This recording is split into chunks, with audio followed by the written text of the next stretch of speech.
Proses legislasi yang terburuk sepanjang masa sejarah Indonesia. Bahwa peristiwa tersebut bukan merupakan pelanggaran HAM berat. Undang-undang Cipta Lapangan Kerja. Kita akan lakukan dengan menarik investasi yang sebanyak-banyaknya. Cara kayak gini tidak akan merubah sikap. Konfederasi Kasbi bersama Gerakan Rakyat tetap melakukan penolakan Omnibus Law rancangan Undang-Undang Cilaka. Wakil rakyat seharusnya merakyat.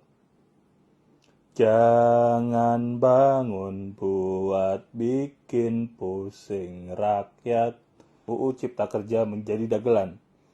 Proses pembahasan dan kemudian pengundangan Undang-Undang Cipta Kerja barangkali adalah salah satu, kalau bukan satu-satunya, yang terburuk sepanjang Republik ini merdeka. Perdebatan soal muatan serta tujuannya sudah banyak dibahas dalam ruang-ruang publik. Namun, mari kita melihat aspek lain dari Undang-Undang Cipta Kerja, yakni asas-asas pembentukan undang-undang yang baik. Selama proses penyusunan Omnibus Law Undang-Undang Cipta Kerja, nyatanya menoreh banyak catatan buruk, meliputi penyusunan dan pembahasannya yang tidak terbuka serta partisipatif, dilakukan dengan diam-diam, tidak transparan dan tidak akuntabel, serta penyusunan RUU Cipta Kerja yang sangat dipaksakan.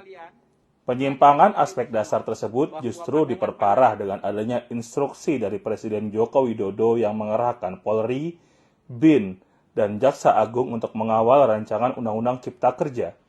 Arahan ini kemudian ditindaklanjuti dengan adanya telegram Kapolri untuk menghimbau kepala kepolisian daerah untuk melaksanakan patroli siber dan manajemen media bagi masyarakat yang tidak setuju dengan RUU Cipta Kerja dan melakukan upaya kontra narasi serta penggembosan aksi massa yang akhirnya melahirkan represivitas dalam pengendalian aksi massa dalam berbagai aksi massa tolak RUU Cipta Kerja di daerah-daerah. Selama 6-8 Oktober 2020, Kontras membuka kanal publik supaya masyarakat bisa turut serta mengirimkan dokumentasi kekerasan aparat. Terkumpul kurang lebih 140 video dan foto yang berhasil terkonfirmasi dari berbagai titik aksi di seluruh Indonesia.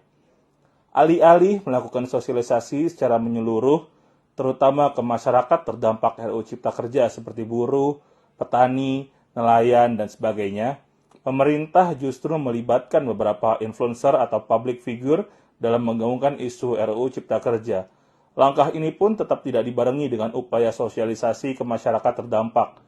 Upaya pelibatan influencer justru menumpulkan kritik dan bersifat bias, karena hanya condong dengan narasi pemerintah dan juga dicurigai didanai oleh pemerintah.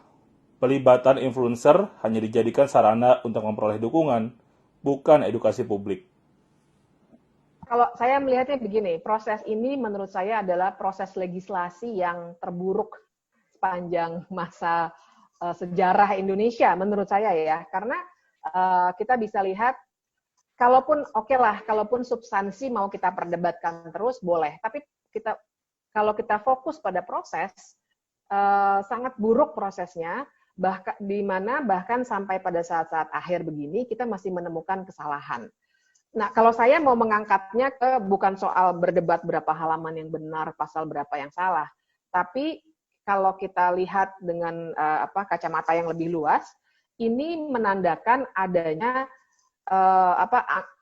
adanya upaya main-main terhadap proses legislasi. Jadi saya sebagai seorang dosen hukum tata negara, benar-benar apalagi yang bisa kita ajarkan